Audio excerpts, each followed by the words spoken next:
estado estudiando todo el año los evangelios. Bueno, desde el año pasado, en octubre, empezamos a estudiar el evangelio de Marcos, luego estudiamos un poquito el de Lucas, y hemos estado estacionados en estos 3 meses en el evangelio de Mateo.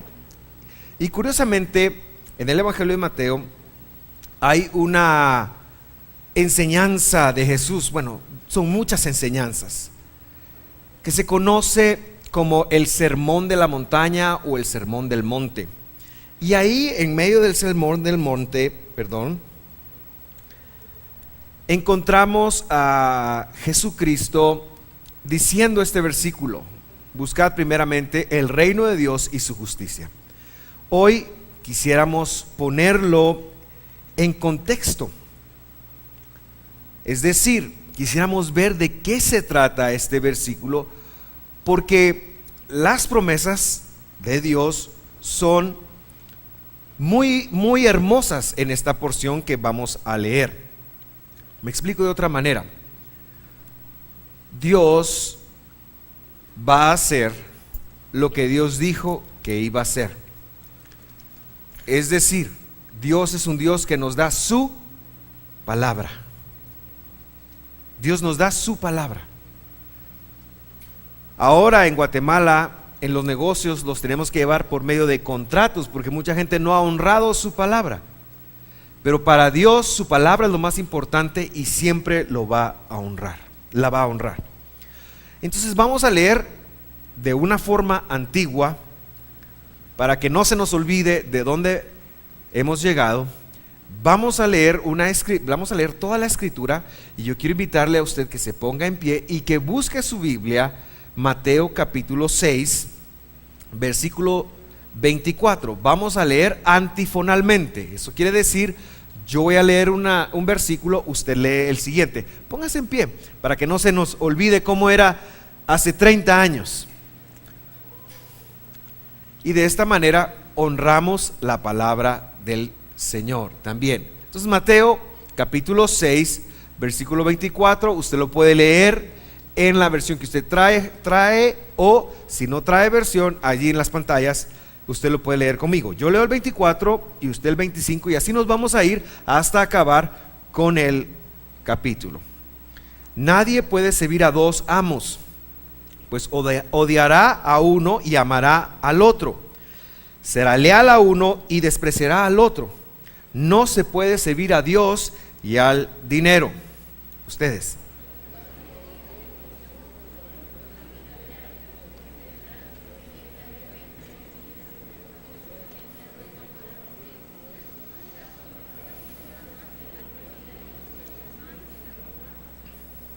Muy bien.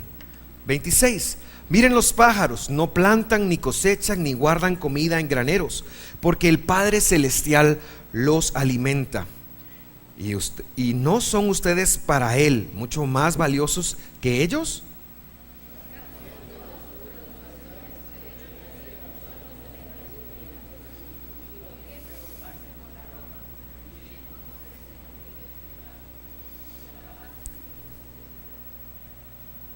Sin embargo, ni Salomón con toda su gloria se vistió tan hermoso como ellos. 30 ustedes.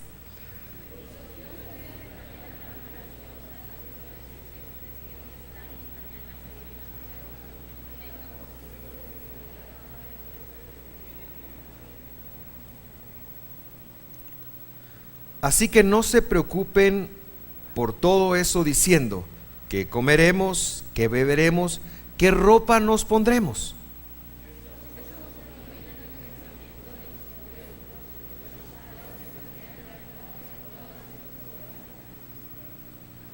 Busquen el reino de Dios por encima de todo lo demás y lleven una vida justa, y Él les dará todo lo que necesiten. Ustedes.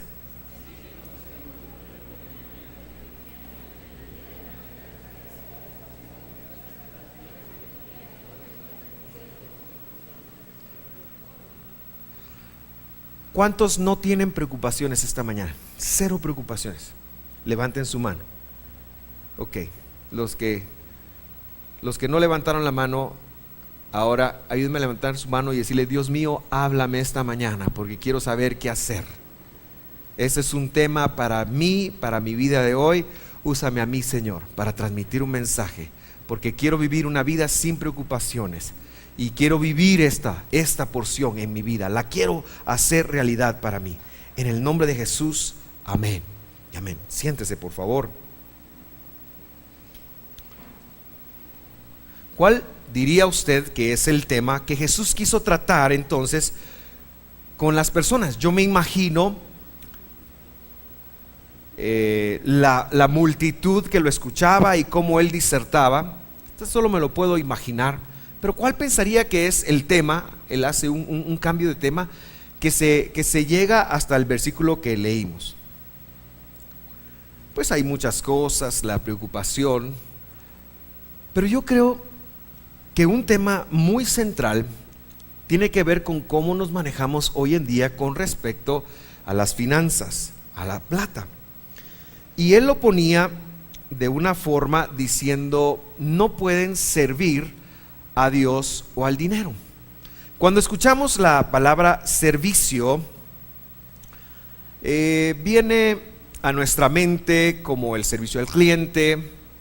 Un culto también puede ser un servicio. Nosotros a las personas que están sentaditas en las puertas que hoy vienen de azul y verde les llamamos servidores, porque la intención es que nos apoyen en todo lo necesario para que el servicio sea un éxito. Pero también los que están aquí arriba ministrando la alabanza son servidores de alguna manera. Entonces, cuando hablamos del servicio, es muy difícil para alguien del siglo XXI tratar de entender qué es lo que Jesús estaba diciendo cuando dice: no se puede servir a Dios y al dinero. Y entonces tenemos que tratar de ir a ver qué es eso de servir, porque encontrando claridad en ello, vamos nosotros a captar realmente el mensaje y a poder enfrentar cada preocupación que venga. No es que las preocupaciones no vayan a llegar, no es que nunca vayamos a ser expuestos a momentos de tensión, ¿verdad? Hoy en la mañana, Fabiola, ¿dónde está Fabiola? Ahí estaba. Fabiola estaba aquí parada y llegó alguien por atrás y le hizo ¡bum! Pegó un grito que yo dije: vaya que todavía no estaba con el micrófono. A veces la vida nos da sustos, a veces pasan situaciones que no esperamos, y a veces cuando tenemos que enfrentar compromisos para los cuales no estamos preparados, podemos asustarnos. Creo yo que preocuparse, no debemos de llegar a ser tan duros con nosotros mismos y pensar que si estoy en preocupación estoy en pecado. Creo que cuando viene la preocupación, a lo que se refería el Señor es cómo la vamos a enfrentar, cómo vamos a responder a cada impulso que pueda llegar a nuestra vida. Entonces, por ello es vital entender qué es servicio. Y básicamente servicio, cuando lo tratamos de ver en la mentalidad del primer siglo, es dependencia. Es dependencia. Cuando se hablaba de servir a Dios, se hablaba de depender de Dios. Cuando Pablo llegó a alguna ciudad, alguien le dijo: nosotros servimos a Dios. Y es muy claro cuando José y sus hermanos están en esa discusión que se da cuando no se ha dado a conocer a sus hermanos. José los reconoce y ellos entablan una interacción muy interesante y los hace sufrir un poquito y los acusa de espías, y ellos se defienden y hasta les secuestra a uno de sus hermanos. Cuando ellos están por partir la primera vez, él les dice: no tengan temor, yo sirvo al mismo Dios que ustedes. Y eso ha de haber sido un descanso para ellos. Él estaba como dándoles alguna pista de que todo iba a estar bien, a pesar de que los estaba haciendo sufrir un poquito. Y vaya si los hizo sufrir. Así que servir es depender. Lo contrario a servir en la Biblia entonces sería idolatría. Es decir, depender de algo o de alguien más. Y mi pregunta para ti esta mañana es: ¿de quién o de qué dependes tú? ¿A qué le pones tu fe? Y antes de que seamos claros en decir yo tengo mi fe en Dios, yo quiero invitarle, para que esta prédica le sirva, que usted logre evaluar eso. ¿En quién dependo yo? Si usted perdiera el trabajo que hoy tiene, podría decir lo mismo mañana. Dios no lo quiera, que no sea así. Pero si mañana usted llega y lo que le dan en la oficina es las gracias, ¿usted podría decir que sigue dependiendo de Dios o no? Si usted llega a su casa el día de mañana y la señora le dice: mi amor, ya no mucho te quiero, fíjate que ahora estoy enamorada de Brad Pitt y voy a perseguir una relación con él, ¿usted seguiría confiando en Dios? Por supuesto que dolería mucho, pues, pero yo quiero, para que esta enseñanza te sirva, que tú logres pensar de quién dependes. ¿De quién dependes tú? En la enseñanza que leímos se habla de los pájaros, los pajaritos. Tan bonitos los pajaritos. En mi casa tenemos un pajarito. Nosotros parqueamos los carros fuera de la casa. Y hay un pajarito que nos visita todos los días, que por alguna razón piensa que el espejo del conductor de mi carro o del carro de mi esposa es el baño. Mi esposa tapa el espejo de su carro con plástico todos los días. Yo no tengo problemas con que él sea libre y se descargue. Y me es muy curioso porque a veces yo he llegado a la casa y parqueo el carro y estoy oyendo algo y no me quiero bajar. Y un par de veces me asustó un sonito en la ventana y era este pajarito. El ingrato no nos tiene miedo. Es más, yo le tengo miedo porque el otro día pues no miedo, pero no quería como espantarlo, ¿verdad? Entonces, estaba yo esperando que se fuera. Bajé la ventana y el ingrato se quedó ahí. Y yo pensaba en él mientras preparaba la prédica. A él no está preocupado si yo tengo que limpiar mi espejo después. Él eso no le preocupa. O dónde yo me estaciono. Simple y sencillamente él encontró un lugar que Dios le proveyó para descargarse. ¿Me doy a entender? ¿Por qué? Porque ese pájaro, así como toda la creación, dependen de Dios. Dependen de Dios. Dependen de Dios. Nuestra perrita, la famosa Bubu, es otro ejemplo de ello. A veces, esta semana me impresionó porque estaba muy nublado, casi lloviendo. Y yo llegué a casa cercano al mediodía y ella estaba echada en el garage en la sombra. Me impresiona que de 8 a 9 ella toma un baño diario de sol. Me impresiona. ¿Cómo lo sabe? No sé. Yo tuve que oír que alguien me dijera: no seas atarantado, el sol después de las 9 puede dar problemas, mejor si lo evita. Pero ella lo sabía, viene en su ADN. Está programada, depende de Dios. Es cierto que a veces cuando nosotros comemos esas viandas que se hacen en mi casa y ella tiene su plato de popichao o lo que coma, es cierto que a veces llega y la traiciona un poquito el olfato y llora un poquito, ¿verdad? Y doña Santa, que es tan buena gente, siempre le da de su comida. Eso es queja. No estoy bromeando. Pero depende de Dios. Entonces el servicio es depender, así como ese pájaro. Depender, así como los animales. Estamos preocupados por el cambio climático. Pero ¿sabe una cosa? Yo, por supuesto, pienso en que no hay que tirar basura, pienso en que hay que cuidar los recursos, no hay que desperdiciar agua, etcétera, etcétera. Yo estoy de acuerdo con todo eso. Pero lo que no estoy de acuerdo es con el temor que le han infligido, que como dice aquel himno, el mundo se va a acabar. ¿Lo ha escuchado? Hay que chupar, el mundo se va a acabar, dice el himno ese. Por supuesto que yo pensaba que era dulces o algo así, ¿verdad? Porque Dios está en control de su creación. No se preocupe. A veces cuando nos viene alguna consecuencia de haber sido irresponsables con la creación, es Dios cuidando a su naturaleza. Y ellos no se preocupan. Y así funciona toda la creación, excepto una creación, los seres humanos.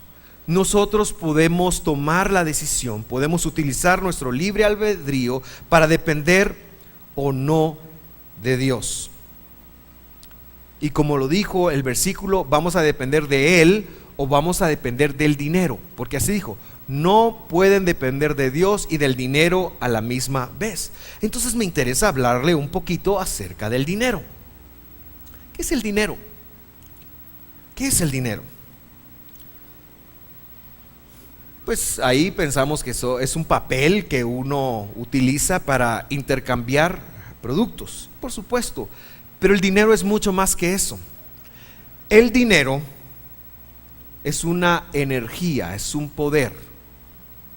El dinero no es material tan solo como lo hemos visto.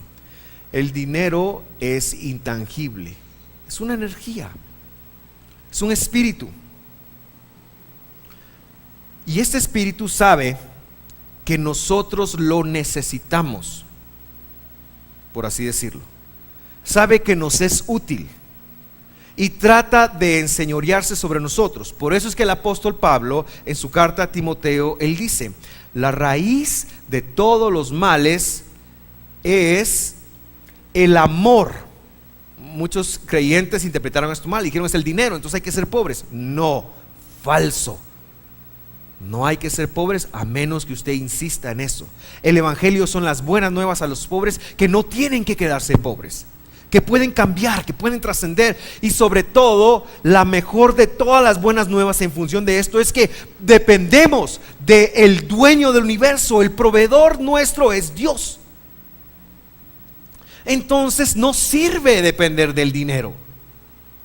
Es contraproducente para nosotros, es empobrecedor. Es cargoso depender del dinero. Eclesiastés lo dice de esta forma, capítulo 10, versículo 19, y estoy leyendo la Reina Valera 1960, que es la Biblia más vendida en el mundo hispano. Por el placer se hace el banquete. Por el placer se hace el banquete. ¿Por qué nos vamos a reunir dentro de ayer en 8 días, el sábado a las 6, a hacer un banquete? Es por placer, es para celebrar, es para alegrarnos, es para estar juntos. Qué sabroso es poder reunirnos a comer. Y el vino alegra a los vivos. No le quiero hablar del vino porque no sé cuál es su postura, pero dice que alegra a los vinos. Y luego dice la escritura: y el dinero sirve para todos. Ok, no sirve como amo. ¿Sí? No sirve como amo, pero puede llegar a depender de nosotros. El mensaje que Dios está tratando de establecer con sus receptores es que si dependemos de Dios, el dinero se va a convertir en nuestro sirviente. Es decir, el dinero va a depender de nosotros. Por lo tanto, es contraproducente depender en nuestro estado de ánimo de cuánto dinero hay. Se llama idolatría. ¿Cómo es de importante aprender a diferenciar esto, que el dinero no te gobierne. El dinero es necesario, el dinero sirve para todo. Si es tu siervo, si es tu amo, el dinero hará de las suyas contigo. Quizás tengas mucho o quizás tengas poco, eso no es importante, pero de que te va a destruir, te va a destruir. Tengas mucho o tengas poco, porque es un mal amo, porque no es misericordioso como nuestro Padre que está en los cielos, sí es misericordioso, porque no es bueno como nuestro Padre, sí es bueno, y sobre todo porque no es todopoderoso como nuestro Padre que está en los cielos, sí es todopoderoso. Entonces, aprende a ver al dinero como tu siervo, nunca como tu amo. El dinero te va a servir porque te va a ayudar a comprar cosas para sostener a tu familia. Te va a servir porque te va a ayudar para alimentar a los que amas. Te va a servir si tú quieres tomarte una vacación. Te va a servir. Dinero sirve para todo, pero es muy mal amo. Es muy mal amo. Cuando vayas a tomar una decisión, y a lo mejor me eche algún enemigo por esto, no vayas a ver cuánto dinero tienes. ¿Cómo sabes que dependes del dinero? Cuando quieras hacer algo y vayas a ver lo primero la cuenta de cheques. No lo hagas así. El engaño de los presupuestos es esto, que a veces nos limitan. Yo creo en ser ordenado, yo creo en presupuestar y no es ser un derrochador de dinero, pero muchas veces los presupuestos funcionan en contra nuestra porque los ponemos como amo. Cuando quieras hacer algo, primero háblalo con Dios, primero consúltalo con Dios, primero trabaja tu fe en función de Dios. A veces Dios quizás te diga que no. No siempre te va a decir a todo que sí, a veces puede que te diga que no, pero el punto es que nosotros le preguntamos a poderoso caballero es don dinero. A veces nuestro estado de ánimo depende de cuánto dinero tengamos, entonces estamos dependiendo del dinero. A veces nuestra visión de Dios se distorsiona un poquito porque pensamos que si no tenemos dinero o tenemos algún problema económico, está enojado con nosotros, está castigándonos, y no es así. Son evidencias de que el dinero se está convirtiendo en nuestro Dios. La preocupación continua, la preocupación crónica, el no poder tomar control de tu vida, la infelicidad, pueden ser señales de que dependes del dinero. La ansiedad, el hecho de estar acostado en casa, en cama, antes de dormirte y empezar a pensar en lo que hay que pagar mañana y empezar a que se acorte tu respiración y llegar a tener una muy mala noche. Por eso es evidencia de que dependes del dinero. Tienes que liberarte de esa influencia, y lo primero es cuestionarlo. No podemos servir a Dios y al dinero. Y allí está el peligro, que si servimos al dinero, le estamos diciendo a Dios que no queremos servirlo a Él. Dicho en las otras palabras, si dependemos emocionalmente, financieramente, de cuánto dinero tenemos, le estamos diciendo a Dios que no queremos depender de Él. Porque Jesús enseñó, no se puede servir a dos personas a la misma vez, ni al dinero o a Dios. Tienes que escoger uno. Mi consejo es que escojas a Dios, porque Él es el dueño del dinero. Él es el dueño del dinero. Él es el que reparte el dinero. Él es el que da. Él es el que da. Lo que tú tienes no lo tendrías si Dios no hubiera dado su autorización para que lo tuvieras. Y lo que no tienes, puedes hablar con Él para tenerlo, puedes gestionar con Él para tenerlo. Él es el dueño del oro y la plata, no hay alguien más. El dinero es ficticio, es una mentira, es una energía, es un espíritu que nos quiere empobrecer, porque es del lado del mal. El dinero sirve para todo, excepto cuando es tu jefe, cuando es tu amo. Ahora, yo no quiero crear un malentendido en usted. Por supuesto que yo creo en el trabajo, en el esfuerzo, en el emprendimiento. Por supuesto, creo en la diligencia, creo en hacer negocios, creo más en eso que venga Robin Hood y reparta dinero, o el gobierno, o quien sea que quiera venir a repartir. Creo muchísimo más en la habilidad de crear riqueza. Creo que Dios nos ha dado el poder para crear riqueza. Esa es la buena noticia. Pero lo que estoy tratando de decir es que el dueño al final del día es Dios. Entonces, quiero aterrizar en esta idea. Dios es nuestro proveedor.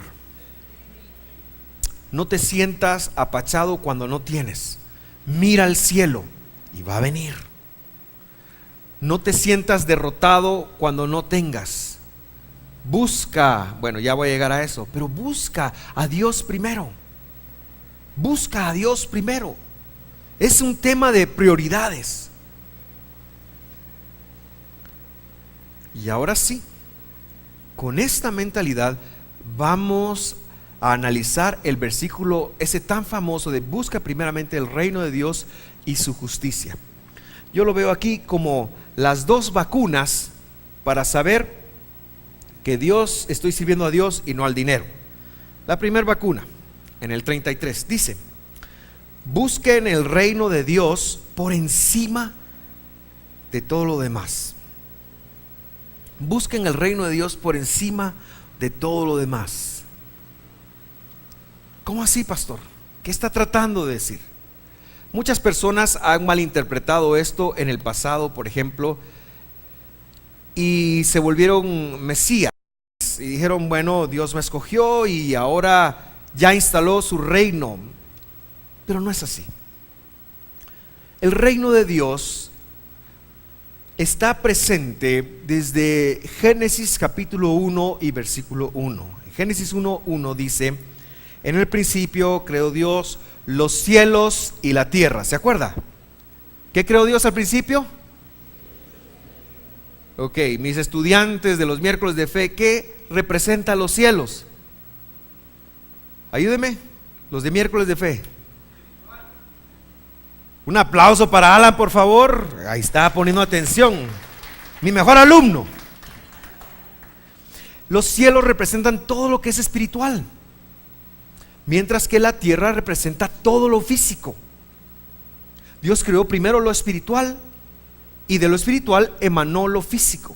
El reino de Dios son todas aquellas cosas intangibles. Es el mundo espiritual presente en nosotros. Ahora, no me quiero confundir en la idea religiosa que pone lo espiritual solo con las cosas de Dios. Estoy hablando de los intangibles. El reino de Dios tiene que ver, por ejemplo, con dominar nuestro carácter. Tiene que ver con perdonar, con cosas intangibles. Y por supuesto, tiene que ver con el mundo espiritual. Tiene que ver con conectar con Dios primeramente. Eso es el reino de Dios. Es que nosotros podamos decir: no todo lo que se ve es lo que es. Hay cosas que están presentes en este momento que no tenemos acceso porque nuestra visión es limitada. Hace algunos años mi hijo vino de viaje, hoy lo recordaba, y venía con un teléfono y me dijo: oye esto, y puso, y yo no vi nada, y se empezó a reír el bandido. Entonces le preguntó a Mónica: ¿tú lo oyes? Le dijo: yo sí lo oigo. Era un pitío que gente de más de 40 años no podían oír. Parece ser que nuestra frecuencia auditiva cambia a lo largo de la vida. Y entonces yo, como yo soy un poquito desconfiado, me volteé con él a ver si de verdad lo oía, ¿va? O solo me estaba dando casaca, porque a veces las mujeres nos dan casaca. Aleluya, dice la hermana Silvia. ¿Y qué si sí lo oía? Nuestra visión es limitada. Yo no sé, no veo ningún, aparte de ustedes que están ahí cómodamente sentados, pero no veo ningún otro ángel. Pero seguramente los hay. El mundo espiritual es muy real y a veces no le damos la importancia. Y lo que Jesús está enfatizando es que primero es lo espiritual. Primero es lo espiritual. Tenemos que priorizar sobre nuestra vida de aquellas cosas que se ven, que se tocan. Tenemos que entender primero que hay un mundo espiritual que nos es tal vez no tan consciente, pero que tenemos que profundizar en ello. Y en ese mundo, la plataforma para entenderlo es que Él es el Rey de Reyes, que Él es el Señor de Señores, que Él es el que gobierna. Ese es el punto. Eso es buscar el reino de Dios por encima de todo. La primera vez que el Mesías vino a la tierra, no lo entendieron. Él venía a proveernos una libertad, por ejemplo, sobre el pecado. Y algunas personas no perciben el pecado, perciben eso como un problema. Y Él nos venía a libertar de ellos. Todo lo que tiene que ver con el manejo de las emociones, con el manejo de los pensamientos, todo eso es el mundo espiritual. Es llevar todo eso a Jesús. Por eso, hermanos, es que la Biblia es la primera que enseña sobre pensar bien. La gente que no conoce a Dios e incluso religiones que son falsas han tomado estas verdades y nos han enseñado y han proclamado y han dicho: hay que pensar positivo. Y muchos de esos llegan a pensar mejor que nosotros, que fue a quienes Dios dio este mensaje. Piensa positivo, sé un hombre o mujer de fe. Eso está en la Escritura y es el reino de Dios, está relacionado con el reino de Dios. No seas negativo. Por ejemplo, la gratitud. La gratitud. Hablemos un poquito de la gratitud. Dice la Biblia: entrad por sus puertas con acciones de gracias. ¿Lo ha escuchado? Ok. Las puertas representan ahí el acceso a la presencia de Dios, a la conexión suprema. A que si cuando tú conectas con eso, con Dios, Dios te va a responder. Y muchas veces nosotros pedimos y no vemos, porque se nos olvida que la llave para abrir eso es la gratitud. Dice la Biblia: probadme ahora en esto, si no os abriré las ventanas de los cielos y derramaré sobre vosotros bendición hasta que sobreabunde. Eso quiere decir que la gratitud me da un ingreso y el diezmo me abre ventanas. Es un trabajo en equipo, pero son cosas del mundo espiritual que tenemos que aprender a reconocer. Nuestra realidad trasciende aquello que vemos. Nuestra realidad trasciende los chucos que en este momento Huicho se está preparando y que usted seguramente querrá degustar cuando salga de acá. Y a veces, imagínese usted que alguien estuviera cocinando una carnita, un buen bistec ahorita. Seguramente eso sería un factor para que usted dijera: pastor, apúrese porque ya tengo hambre. Y sería ignorar la necesidad espiritual de su alma de nutrirse. Usted está aquí esta mañana porque una parte inmaterial, una parte adentro de usted le motivó a venir. Hay que escuchar, hay que conectar con Dios. Quizás se disfrazó de: el pastor me cae bien, no hemos ido a la iglesia, o hoy es el día del Padre, quiero que oren por mí, etcétera, etcétera. De cualquier otra razón que aparentemente fue la que usted utilizó para venir, pero es su alma la que le está pidiendo: necesitas una conexión con Dios, necesitas alimentarte. Así como el olfato nos provee de: ya va siendo hora del almuerzo, ¿verdad? Apúrese, pastor. Ok. Buscar es adorar. Buscar es adorar. Leamos la segunda parte de la vacuna. Dice, lleven una vida justa y Él les dará todo lo que necesiten. Las versiones más antiguas dicen, buscar el reino de Dios y su justicia. Quiero invitarlo para que usted enfoque en la última parte. Desde la conjunción y, ahí dice y Él. ¿Quién es Él? Me disculpo, normalmente a mí me gusta cambiar esto y ponerlo en mayúscula, porque realmente representa a quien lo dijo.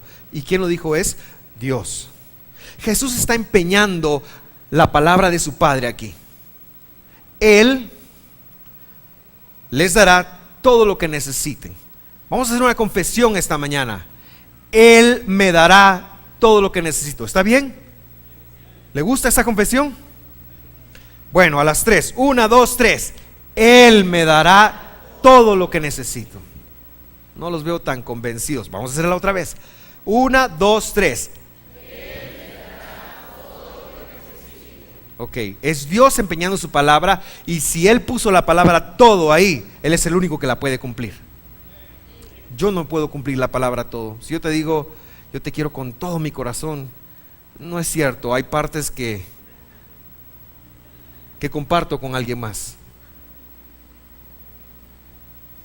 Pero Él sí cumple la palabra todo. Él les dará todo lo que necesiten. ¿Ya conectó usted lo poderoso que es eso? Porque lo dijo su Salvador. Lo dijo que el que entregó su vida por usted. Él lo dijo. No lo estoy diciendo yo, lo dijo Él. El mismo que le prometió que su sangre lo limpiaría de todo pecado, y que al abandonar este mundo usted estaría con el Padre. Él mismo dijo que Él nos dará todo lo que necesitemos. Esa es una confesión fabulosa. No es fabulosa, es maravillosa, que podemos y debemos de incorporar a nuestra vida todos los días. Cuando veamos escasez, cuando veamos que algo no está saliendo bien o como necesitamos que salga, Él me dará todo lo que necesito. Él me está dando todo lo que necesito. Ya viene, Él se está moviendo. Hoy partió. No sé si usted ha comprado en Amazon o por internet, pero ahí es quizás más fácil verlo. Usted viene, pum, se mete, compra algo, y en ese momento ya es suyo, aunque usted no lo tenga. Y entonces alguien en algún lugar viene y lo prepara, alguien más lo empaca, alguien más lo envía, y usted todavía no lo tiene, pero ya es suyo. Usted ya lo compró. La fe es así. La promesa es así. Él me está dando todo lo que necesito. Él me está dando todo lo que necesito. Pero el punto es que busco primeramente el reino de Dios, y segundo, llevo una vida justa. Ahora, aquí es donde encontramos un poquito de complicaciones, quiero decir. Y ya voy aterrizando en la idea que quiero transmitir. Es más, ya transmitir el 90% de las ideas que quiero transmitir, pero si usted me conecta a esta, se va a bendecir mucho. La palabra que Jesús pronunció aquí es la palabra sedaká. Es sedaká. Diga conmigo, sedaká. Casi como que se da acá, pero no, sedaká. Sedaká. Esa es la palabra que Jesús pronunció, y quiere decir justicia, o perdón, se traduce como justicia. Pero ahorita vamos a ver algunos proverbios que nos van a ilustrar. Mire Proverbios capítulo 10, versículo 2. Dice, los tesoros mal adquiridos no aprovechan. Es decir, los narcos, los que roban, los que hacen corrupción en el gobierno, no les va a aprovechar. Claro, ahorita caen mal porque le andan haciendo las cadenotas a uno en la cara, o uno ve que pues no tengo nada en contra de que nadie lo haga así, pero usted conoce la actitud a la que me estoy refiriendo, ¿verdad? Que uno ve que hacen cosas que no tienen que hacer. Hay gente que tiene riqueza mal adquirida, pero dice, pero la sedaká libra de la muerte. La justicia, la sedaká. Otro versículo, Proverbios 11, 18. El impío gana salario engañoso,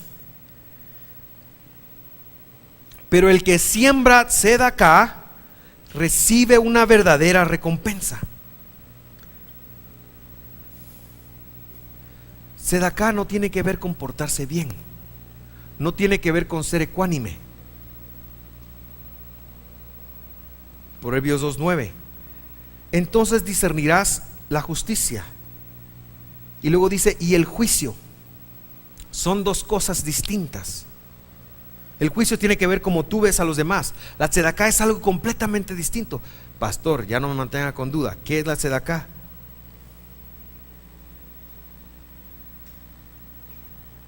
Tzedaká quiere decir dádiva.